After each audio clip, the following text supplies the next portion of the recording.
noite, o tema que eu quero tratar nesta noite é Cristo e a serpente de bronze.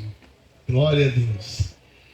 Eu quero ler esta noite dois textos, mas o texto que nós vamos trabalhar um pouco mais à frente será o primeiro texto que eu vou ler. Primeiramente, nós vamos ler hoje o Evangelho de João, capítulo de número 3, versos 14 e 15. Obrigado, querido. Evangelho de João, capítulo 3, verso 14 e verso 15. A revista e a atualizada. Vamos acompanhando a leitura aí, em nome do Rei Jesus Cristo. Eu peço um pouco de paciência sua, porque a mensagem que eu quero trazer hoje, ela possivelmente vai provocar um incômodo na nossa fé. E quando eu falo de fé, estou falando sobre a forma de crer. Eu temo que a visão que nós temos desse Senhor, desse Rei Jesus Cristo, está muito aquém daquilo que realmente Ele é e representa para a igreja. Mas eu quero usar uma história bíblica para reforçar este pensamento essa noite. João capítulo 3, verso 14 e verso de número 15, palavras do Rei Jesus Cristo dizendo assim: e do modo, porque Moisés levantou a serpente no deserto, assim importa que o Filho do Homem, está falando de si mesmo, seja levantado aonde? Na cruz, para que todo aquele que nele crê tenha a vida eterna. Números capítulo 21, versos de 4 a 9. Números 21, os versos de 4 a 9.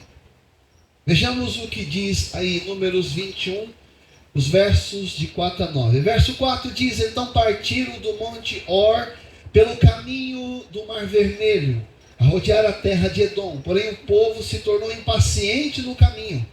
E o povo falou contra Deus e contra Moisés: porque nos fizeste subir do Egito para que morramos nesse deserto onde não há pão e nem água? E a nossa alma tem festio deste pão vil. Então o Senhor mandou entre o povo serpentes abrasadoras que mordiam o povo, e morreram muitos do povo de Israel.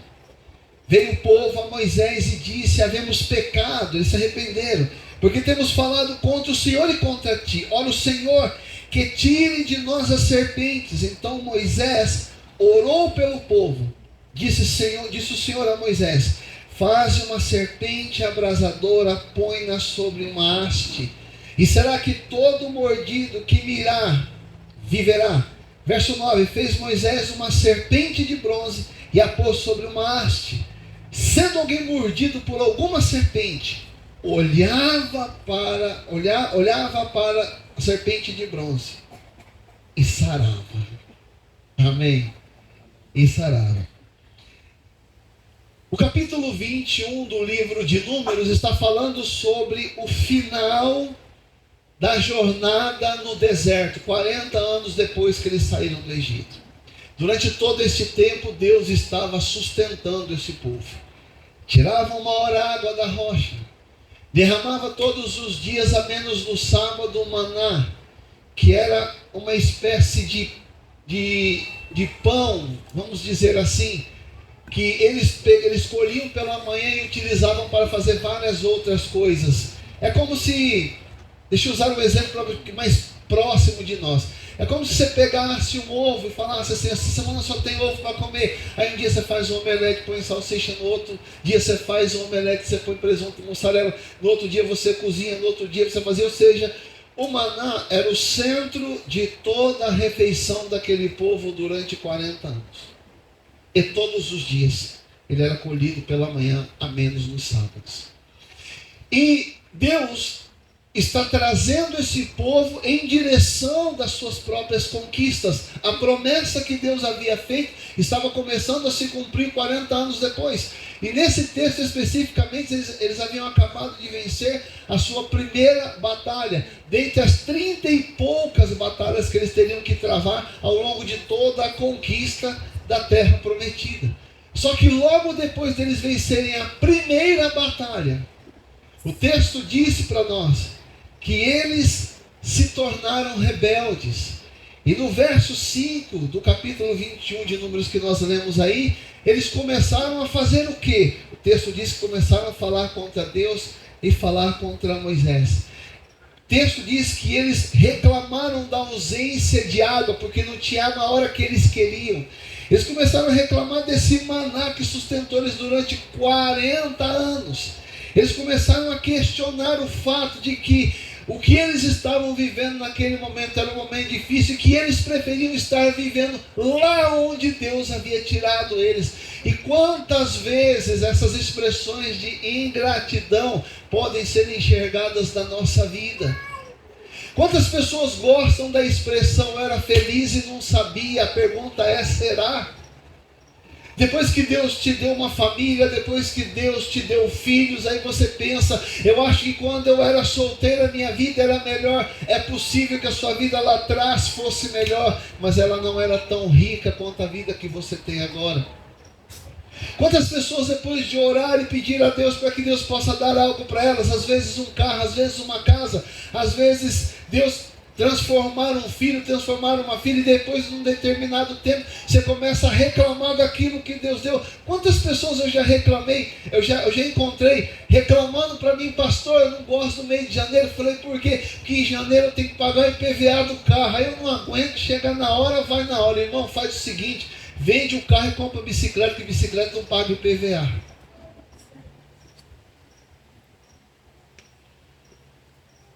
Porque às vezes nós nos esquecemos que as nossas conquistas foram frutos de uma dádiva dada por Deus. E o fato de Deus nos ter dado alguma coisa não significa que nós não teremos dificuldades e não teremos responsabilidades. Esse é o ponto. Quando chega um momento que esse mesmo Deus não responde a todas as nossas orações, em algum momento que a vida fica difícil, ao invés da gente agradecer, e quantas vezes eu vi pessoas fazer isso, elas pedem para Deus dar uma empresa, aí agora fica falando: eu não aguento mais esse lugar, se dependesse de mim eu vendia tudo. Por que você não pensou nisso na hora que você foi orar e pedir isso para Deus?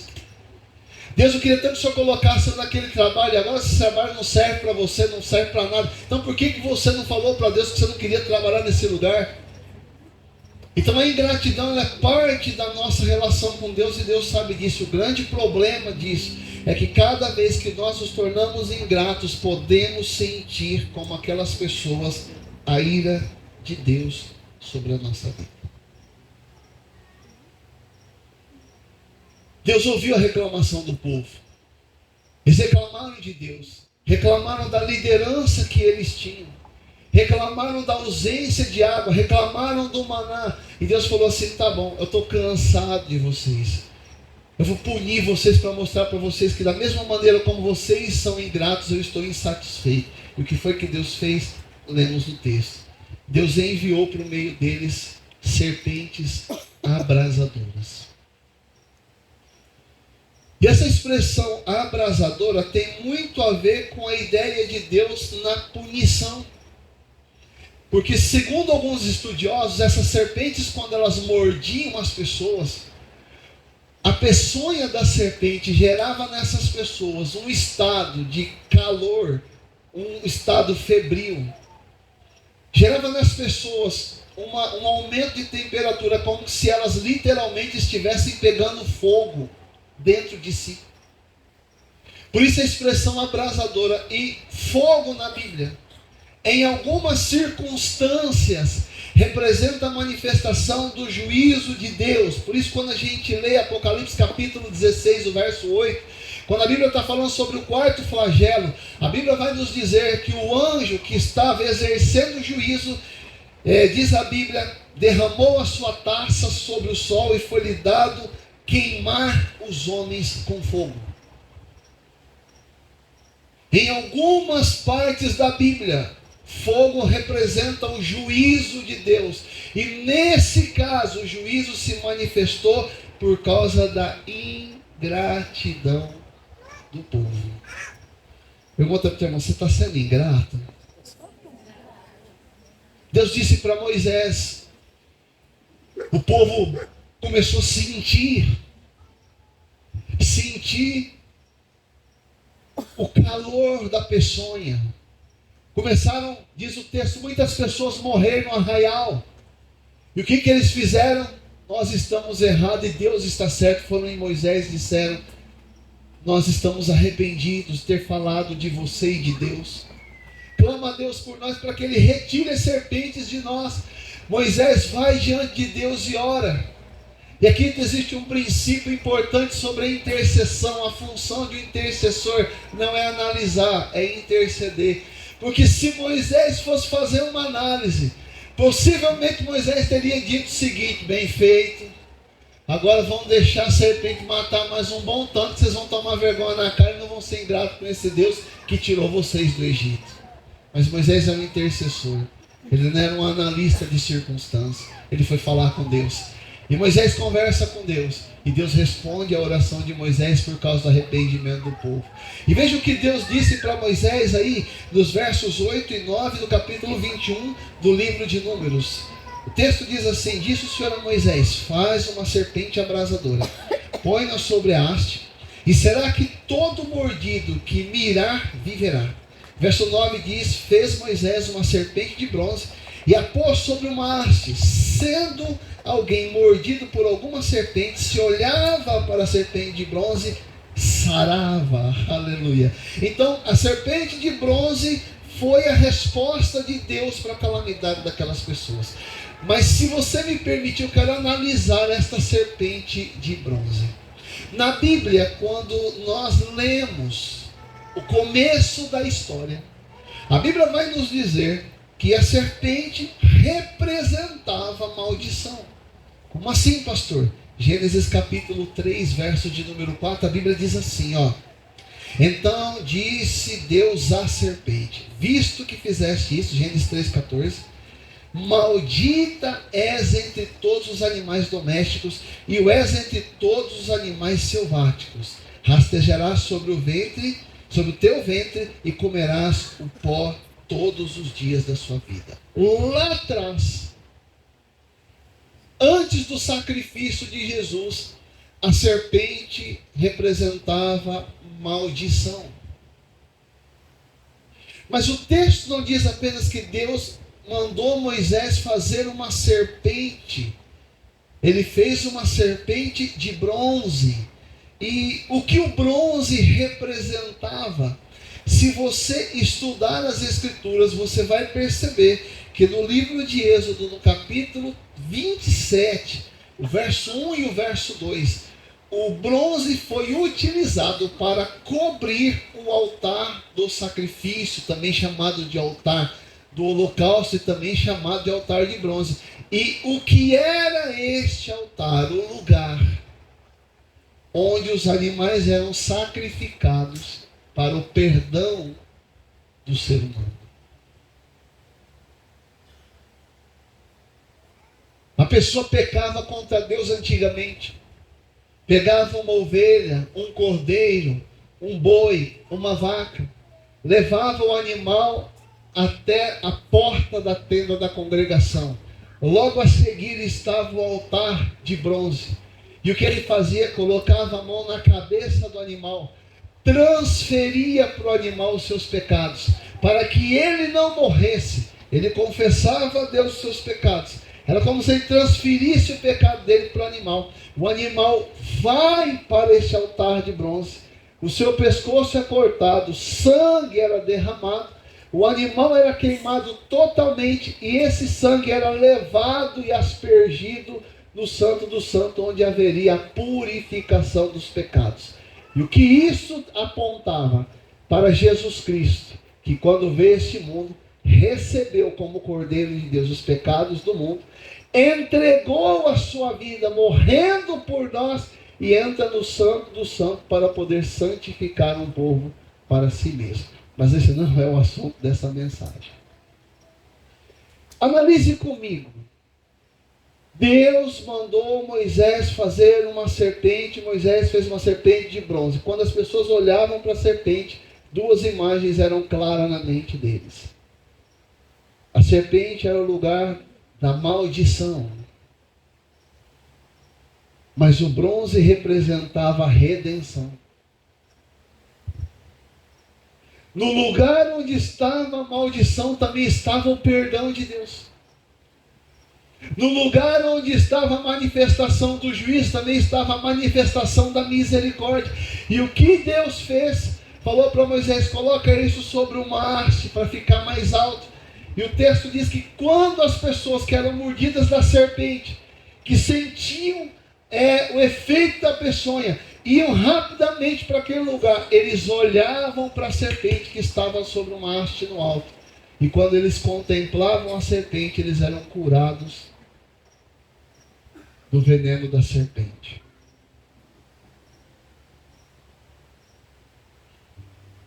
Portanto, a serpente foi a resposta de Deus para o flagelo daquelas pessoas.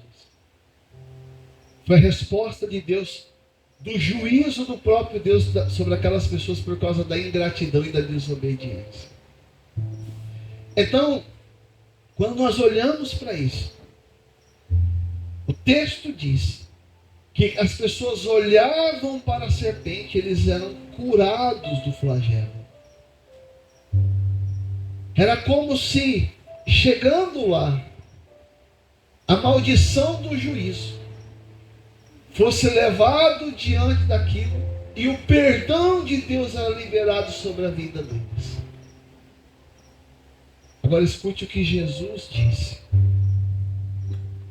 João capítulo 3, verso 14 e 15. Ele disse assim: e do modo, da mesma maneira, como Moisés levantou a serpente no deserto, assim importa que o Filho do Homem seja levantado na cruz.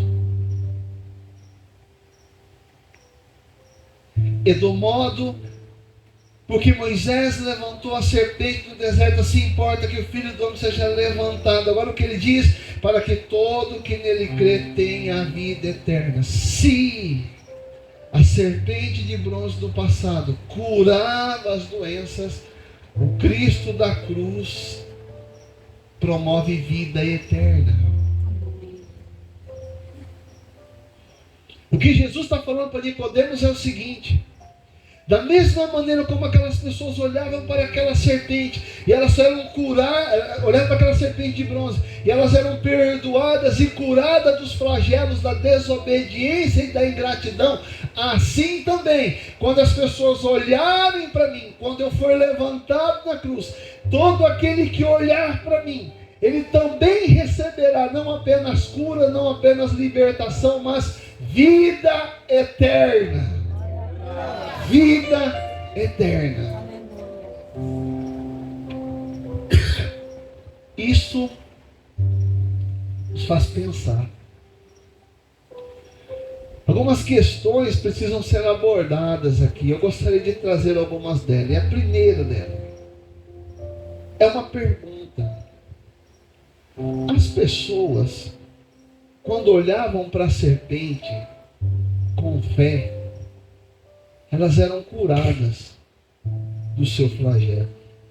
A pergunta é: por que nós contemplamos pela nossa imaginação que Jesus morreu na cruz, isso é a nossa fé, e quando nós nos aproximamos dele, muitas vezes nós entramos na presença dele e saímos da mesma maneira como nós estamos, com todos os flagelos e as maldições que muitas vezes herdamos dos nossos próprios antepassados? Essa é a grande pergunta.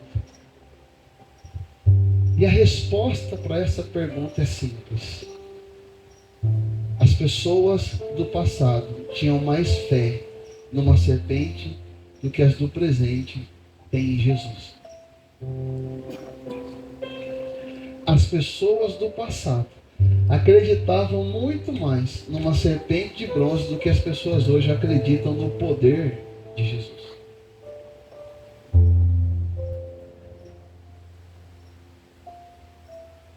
Quando aquelas pessoas chegavam e olhavam para aquela serpente, eles tinham uma direção. Qual era a direção? Quando você olhar para a serpente, o flagelo acaba.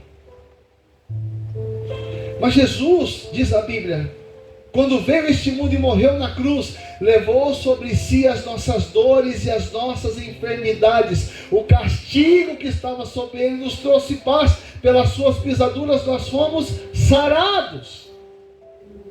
Por que isso muitas vezes não está acontecendo na nossa vida? Por que as pessoas do passado olhavam para uma serpente e recebiam uma resposta, e nós hoje vamos a Jesus e voltamos da mesma maneira como nós estamos? Havia uma ideologia no primeiro século. Essa ideologia ensinava que Jesus não era Deus, ele era uma espécie, eu disse isso aqui alguns meses atrás, de demiurgo. E o que é um demiurgo? Um Deus pequeno. E parece que Jesus é esse Deus pequeno hoje, gente. E por que eu estou te falando isso? Porque isso começa na forma como nós o tratamos. Começa na forma como nós o reverenciamos. Começa na maneira como nós o honramos. Começa na maneira como nós falamos dele para os outros. Parece que quando você fala de Jesus hoje, não acontece nada, porque parece que nós estamos falando daquilo que todo mundo quer dizer. Jesus é meu amigo. Que legal você ter um amigo como Jesus. Mas as pessoas não estão precisando de amigos, elas estão precisando de um Deus. Porque por mais que alguém seja o teu amigo, ele não pode resolver os teus problemas, mas um Deus pode. Então, diminuir a intensidade ou a essência de Jesus na maneira como nós o tratamos e nos relacionamos com ele, implica na maneira como ele vai operar em nossa vida. Jesus entrou em Nazaré um dia, a cidade onde ele nasceu. E a Bíblia vai dizer que ele não pôde fazer ali muitos milagres, porque as pessoas da terra dele não criam nele. E aqui é o centro dessa questão. Aquelas pessoas acreditaram em uma serpente de bronze com mais intensidade do que nós temos crido no poder de Jesus, do que nós temos crido na autoridade de Jesus. Os filmes estão retratando uma guerra entre o bem e o mal, onde o mal está ganhando, de repente o mal perde, de repente o bem ganha, de repente o mal perde. Parece que na visão que está sendo incutida na nossa vida, Jesus está com um cabo de aço do lado de lá, e o diabo aqui, de vez em quando o diabo vence, de vez em quando Jesus vence, e assim tem muita gente levando a vida deles.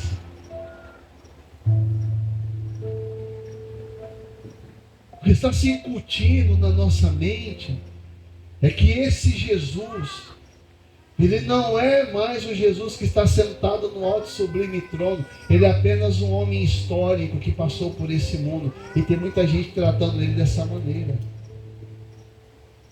Pedro teve um encontro com Jesus, e nesse encontro que ele teve com Jesus no barco, eu citei isso aqui algum tempo atrás, Jesus disse para ele lançar a rede do outro lado. Quando ele lançou a rede veio com grande quantidade de peixes. Ele olhou para Jesus e disse: afasta-te de mim, porque sou um homem pecador. Quando Isaías estava na presença do Senhor, ele disse: Deus tem misericórdia de mim, porque eu sou um homem pecador. A imagem que está se tratando de Jesus nos nossos dias é de um camarada, de um brother, de um amigo de um amigo da favela. Alguém que você chega de qualquer maneira e você fala aquilo que você acha que tem que falar, e você sai daquele lugar como quem diz: valeu, irmão, a gente se vê depois. Fala para o teu irmão: Jesus não é essa pessoa. E um Jesus desse não serve para fazer milagre em lugar nenhum. A Bíblia diz que ele é o Rei dos Reis e Senhor dos Senhores. A Bíblia diz que ele é a expressão exata do Pai. Ele diz: todo aquele que me vê a mim, vê o meu Pai que está nos céus. Ele, falando a respeito da autoridade que estava sobre ele, ele disse: tudo quanto pedirdes a mim, eu pedirdes em meu nome, o Pai o fará. Quem é Jesus para nós? As pessoas no passado desenvolveram uma fé muito mais poderosa numa serpente do que a fé que a cristandade tem hoje acerca de quem é Jesus. Quem é Jesus para nós? Será que quando a gente está orando e pedindo algo, nós sabemos com quem nós estamos tratando? A grandeza dele.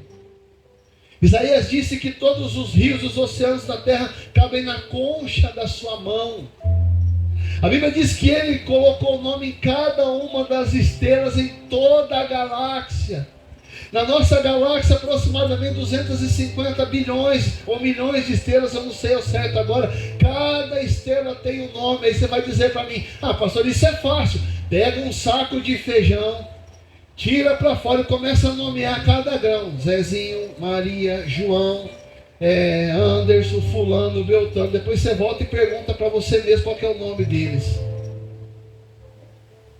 Ele colocou o nome em cada uma das estrelas. Ele criou cada ser vivente nesse mundo. Você tem noção da quantidade de água que há no oceano? E o oceano não toma a terra, porque a Bíblia diz que ele colocou limites no mar. Quem é ele? A fé que eu desenvolvo nele tem a ver sobre quem ele é para mim. Quem é Jesus para nós?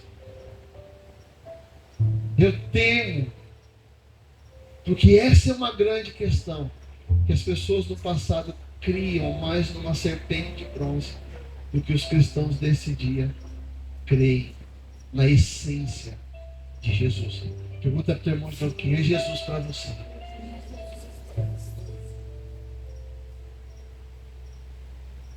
João ouviu no livro de Apocalipse, caiu de joelho. Daniel o encontrou, caiu de joelho. É grande demais.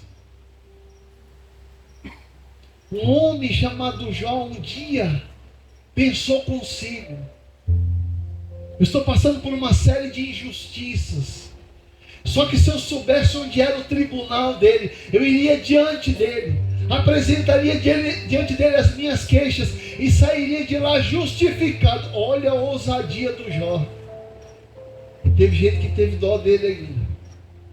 Literalmente estava dizendo o seguinte: se eu tivesse a chance de aparecer diante do tribunal de Deus, ia chegar lá e dizer para ele assim: deixa eu falar uma coisa para o senhor, eu oro todos os dias, faço sacrifício de madrugada, clamo, como é que o senhor deixa acontecer uma coisa dessa comigo? Até que um dia Deus apareceu para ele, e a primeira palavra de Deus para ele foi: cinge-te como homem. E que Deus estava dizendo para ele: volta para o seu lugar. Deus, aqui sou eu, não é você. Pergunta de Deus: onde é que você estava quando eu coloquei os alicerces da terra? Onde é que você estava quando eu criei os astros? Onde é que você estava quando eu criei o crocodilo? Onde é que você estava quando eu criei a avestruz? Onde é que você estava quando eu criei a terra? Sabe o que já fez? Diz o texto: pôs a mão na boca e disse: não me pronunciarei mais.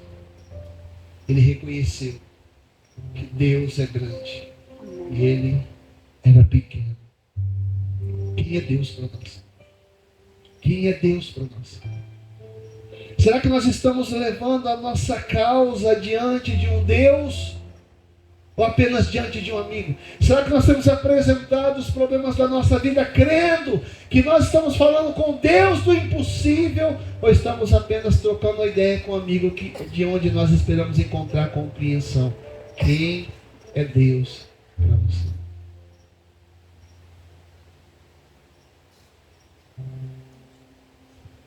Será que nós temos crido nele da maneira como ele é? Outra questão que é importante a gente abordar: será que nós cremos realmente na obra da cruz? Porque Deus disse para Moisés: levanta a haste. Quem olhar para a haste construída por Moisés vai ser curado. Ou seja, quem ia lá precisava acreditar que aquilo lá tinha poder para curá-los. Será que nós cremos no poder da cruz da mesma maneira como aquelas pessoas acreditavam no poder da serpente de bronze? E por que eu estou dizendo isso para você? Porque quando a gente lê a Bíblia, nós aprendemos que a cruz tem o poder de remover a influência do mundanismo em nossa vida. Quando nós lemos o livro de Gálatas, capítulo 6, o verso 14, Paulo falando sobre isso, disse: mas longe esteja de mim gloriar-me, senão na cruz de nosso Senhor Jesus Cristo, pelo qual o mundo está crucificado para mim e eu para o mundo. O que Paulo está dizendo? O poder da cruz operou na vida dele de tamanha forma que as coisas do mundo não tinham mais sentido para ele. A cruz, segundo as Escrituras, ela remove as maldições da nossa vida. Paulo, escrevendo aos Colossenses, ele diz que Jesus cancelou o escrito de dívida que era contra nós e constava em ordenança, o qual nos era prejudicial. Ele removeu o escrito de dívida, a dívida que nós tínhamos, que era o nosso pecado, inteiramente encravando na cruz. O que Paulo está dizendo? Que a nossa desobediência a Deus era impagável, não dava mais para continuar morrendo homens e mulheres morrendo animais em nosso lugar. Era necessário que houvesse um único sacrifício, com sangue eterno, para que este sacrifício removesse toda a maldição da nossa vida. E a cruz fez isso. E a cruz fez isso. Mas será que eu acredito nisso? Há pessoas que elas olham para trás e elas têm a percepção de que talvez na sua família exista uma maldição de pobreza. Entenda o que eu quero dizer. Do nada, pessoas da sua família perderam tudo. Pessoas bem-sucedidas iam caminhando e perdia tudo. Aí isso aconteceu com o bisavô, aconteceu com o avô, aconteceu com o outro, aconteceu com o outro. E aí adivinha onde é que caiu nisso? Você. Parece que tinha na família um espírito maligno que vinha destruindo tudo que a família tinha. Homens honestos, entendo o que eu vou lhe dizer, não é o diabo roubando dinheiro não, mas homens honestos, gente de caráter que levantava 3 horas da manhã, de repente se viu viciado no jogo, perdeu tudo. Gente que levantava 3 horas da manhã para poder cuidar de uma família, de repente perdeu a cabeça e trocou toda uma família estabilizada por romances fora do casamento. Gente madura, gente com certa experiência na vida, e nós olhamos para isso e dizemos assim: nossa, aconteceu com meu pai. Quantas vezes a gente vai no médico, o médico faz os exames e pergunta para nós: tem alguém na tua família que passar por esse problema? Tem. O meu pai passou, a minha mãe, a minha avó passou, a minha bisavó passou, o outro passou, e agora eu sei que eu tenho que passar. A pergunta é: todo mundo dentro de uma árvore genealógica que sofreu por um determinado tipo de doença, todas as pessoas do futuro terão que ter essa doença? A resposta é não. Existe uma probabilidade que muitas pessoas preferem crer que será uma verdade na vida dela. Só que tem uma coisa que eu aprendi sobre isso. Existe uma coisa chamada lei da herança. A lei da herança é aquilo que você recebe. Você não pede. É aquilo que é atribuído a você. Isso pode ser uma herança positiva. Casas, terrenos, dinheiro. Mas isso também pode ser uma herança negativa. Porque nós absorvemos coisas que vieram dos nossos antepassados. São fatos. Na lei da herança, você não pede para receber nada de ninguém. Mas existe uma coisa também chamada lei da responsabilidade. É o que você olha para tudo isso e diz isso eu não quero na minha vida. Eu vou sair dessa maldição. Eu vou sair dessa situação. Meu pai foi mulherengo, teve um monte de mulher. Eu não vou fazer isso. Eu vou ser um homem de verdade. Eu vou assumir esse relacionamento e vou caminhar com essa família até o fim. Nós precisamos entender a importância da lei da responsabilidade, que é o momento que a gente acorda e entende: eu não quero isso para a minha vida. Só que é o que a gente acorda para isso, descobrimos que nós não temos poder para fazer isso. E aonde nós vamos, Paulo diz: em Jesus. Nele. Porque a resposta é Ele. Paulo diz que Ele cravou na cruz todas as nossas maldições. Toda a dívida que nós tínhamos, todos os males que estavam na nossa vida foram encravados na cruz. Por isso a cruz tem o poder de te libertar de toda a maldição. A cruz tem o poder de vencer o diabo.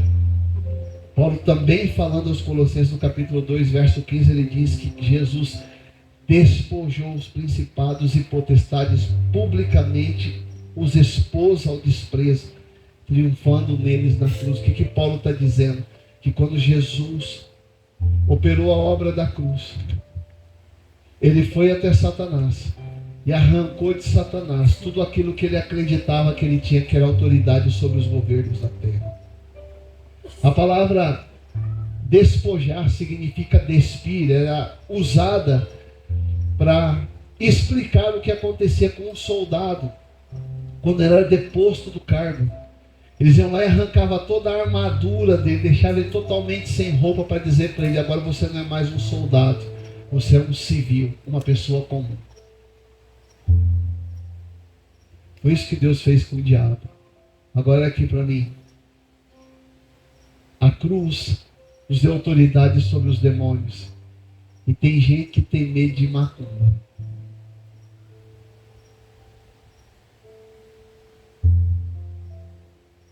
Ai, pastor, eu tenho medo da inveja. Ai, pastor, eu tenho medo. Fiquei sabendo que o meu nome está na boca do sapo. Meu querido, teu nome pode estar na boca de qualquer sapo. Mas você só precisa saber de uma coisa: ele também está no livro da vida. Ele também está nas mãos do grande eu sou. E ele disse para nós no livro de Isaías: ainda que teu pai e tua mãe te abandonem, eu nunca te abandonarei. Por que nós vamos ficar com medo dessas coisas? Se a cruz triunfou sobre todas essas coisas, e quem crê no poder da cruz não pode temer a força das trevas.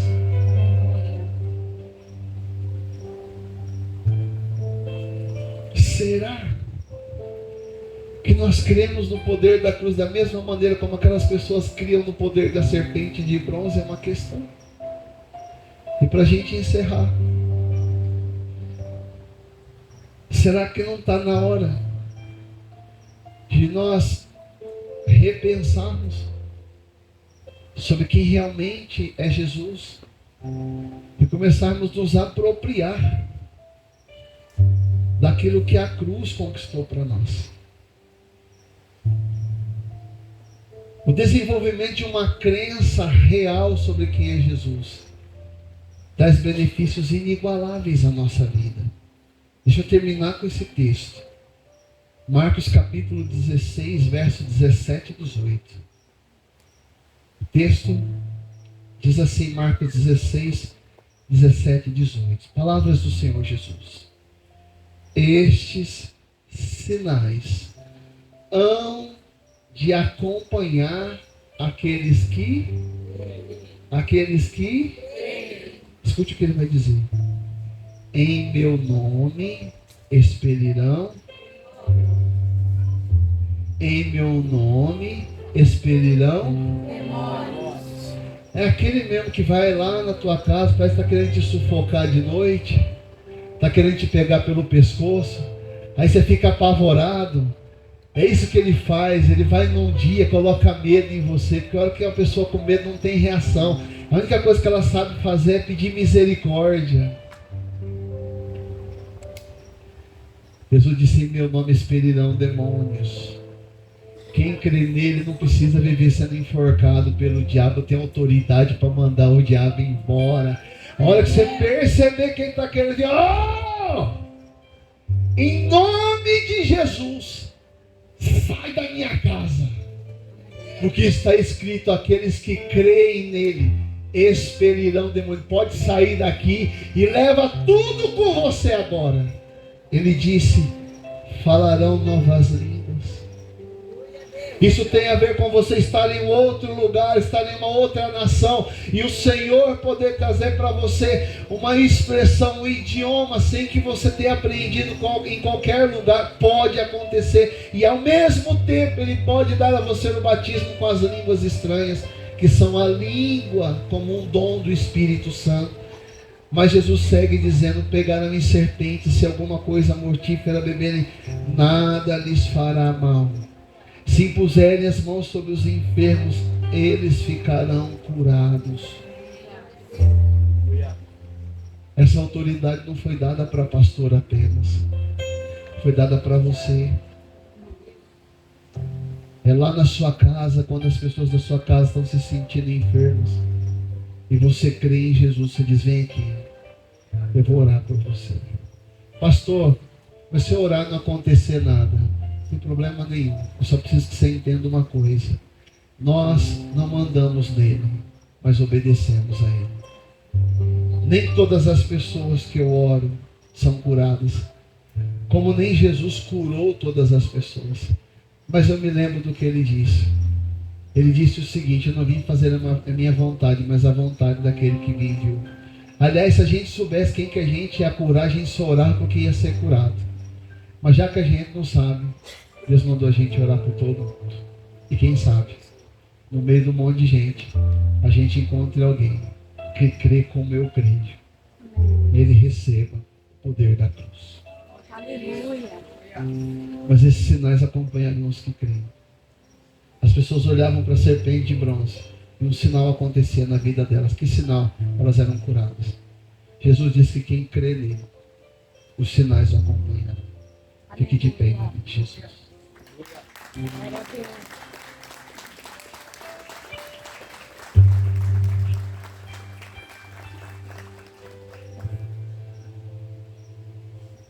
Eles acreditavam na serpente de bronze. Talvez se essa serpente de bronze estivesse aqui hoje, porque depois ela foi destruída no livro dos reis, porque o objeto de culto se transformou no objeto de idolatria.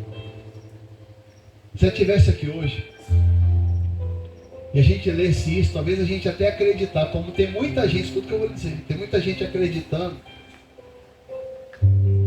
que se você beber o copo com água ungida, se você pegar o manto tal, se você fizer tal coisa, vai acontecer um milagre na sua vida. E por incrível que pareça, alguns casos acontecem. Por incrível que pareça. Mas não é mais fácil a gente crer naquele que tem o poder? Não é mais fácil a gente acreditar naquele que não vai precisar do copo d'água, que não vai precisar do manto, que não vai precisar disso, não vai precisar daquilo, porque o poder está nele. O poder nunca estará nos objetos. O poder muitas vezes está ligado à fé. Só que se eu desenvolver uma fé nele, eu não vou precisar de mais nada. Porque crendo nele, os sinais me acompanham. Crendo nele, os sinais me acompanham. Ele tem o poder de te libertar. Ele tem o poder de remover as maldições. Ele tem o poder para transformar a sua vida. Ele tem o poder de quebrar essa maldição que às vezes vem vindo de pai para filho, de pai para filho, do filho para filho. Ele tem o poder de quebrar a maldição do alcoolismo. Ele tem o poder de quebrar a maldição da droga. Ele tem o poder de quebrar as maldições por meio de enfermidades. Ele tem o poder de quebrar a maldição da miséria. Ele tem o poder para fazer qualquer coisa. A grande questão é: precisamos crer nele, como diz a Escritura. Feche os teus olhos neste momento. Em nome de Jesus. Em nome de Jesus.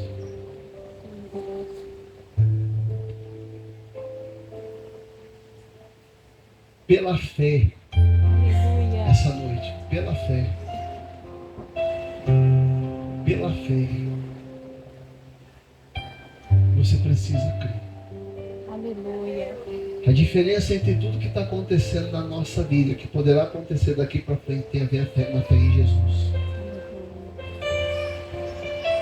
Mas antes da gente poder absorver essa fé, nós precisamos nos arrepender. Alguém acertadamente disse uma coisa que eu acredito. Ele disse o seguinte: Deus não tem nenhuma necessidade, mas se tivesse, seria de que as pessoas que acreditassem nele.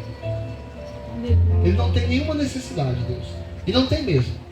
Mas se tivesse que ter alguma necessidade, teria apenas que as pessoas acreditassem nele. Por quê? Porque foi a única coisa que Jesus disse claramente. Claramente. Que nos últimos dias muitos não iriam crer. Que o amor iria esfriar. Está na hora de acreditar de verdade.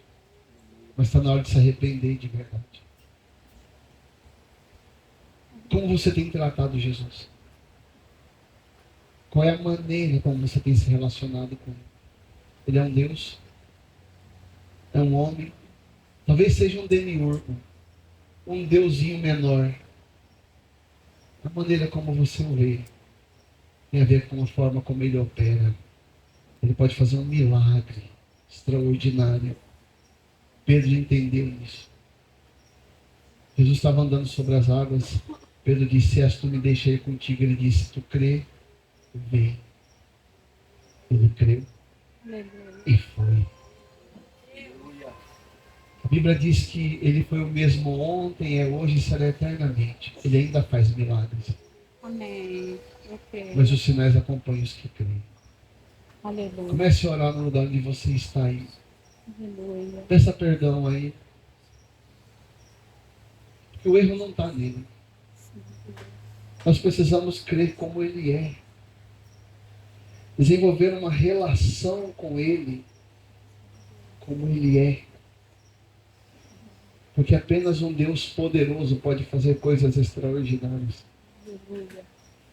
Apenas o Senhor dos Senhores pode mandar no teu filho, na tua filha, no teu marido, em você.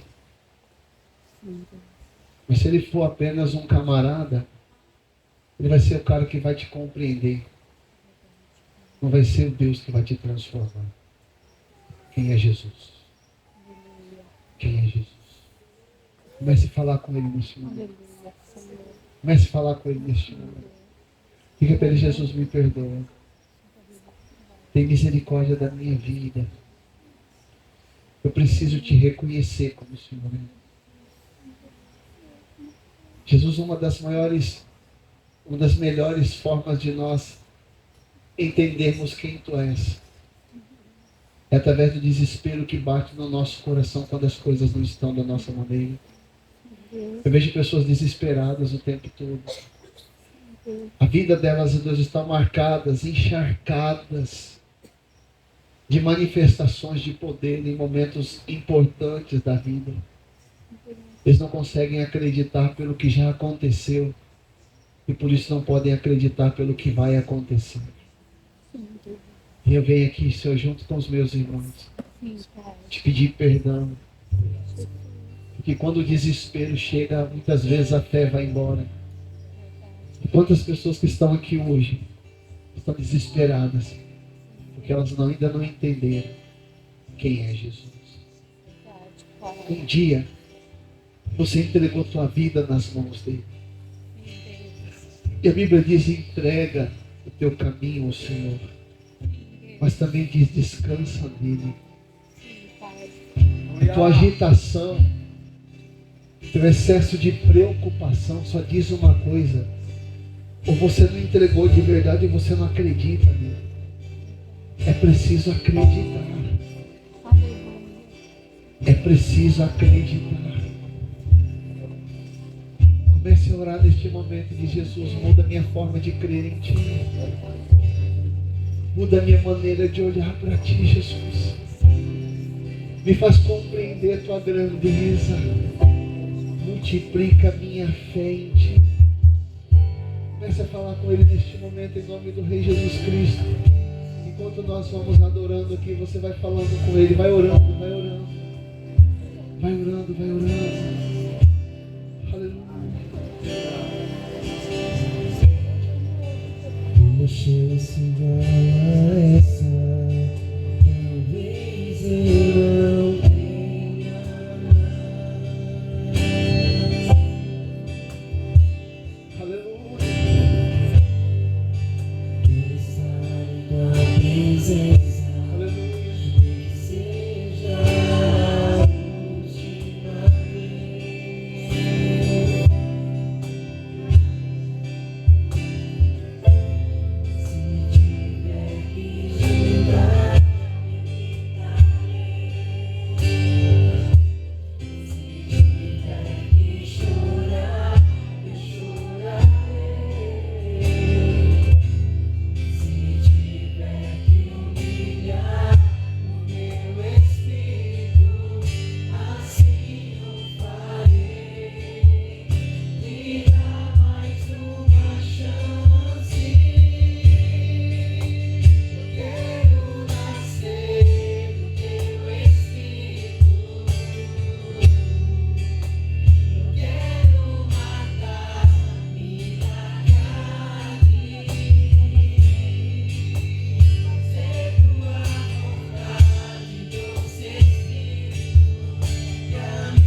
sua vida.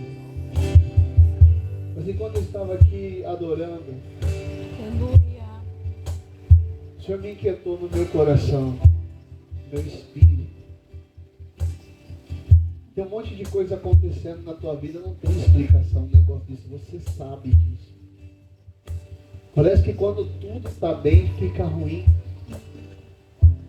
Agora eu não sei, e eu disse isso agora há pouco, se isso é um problema de uma maldição, essa crise que você está enfrentando, eu não sei.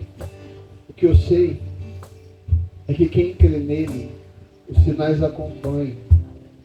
E eu quero orar nesse momento. Aleluia. Eu quero clamar a Deus pela tua vida. Tudo depende da crença. Se você acredita, Ele faz. Se você não acredita, não tem problema. Mas Ele disse que os sinais acompanham os que creem. Se você crê de verdade que Jesus pode quebrar, romper com toda a maldição, te libertar. Se você acredita que Ele pode te curar, vem aqui na frente, nós vamos orar pela tua vida. Mas vem rápido, porque nós precisamos clamar. Uma coisa que eu aprendi com Deus é que quando Deus libera a palavra, Ele libera o poder. Então vem rapidamente para cá. Aleluia. Está acontecendo coisas na sua vida que já acontecia na história da sua vida. Queria pedir para os evangelistas, os intercessores, vamos nos mover agora.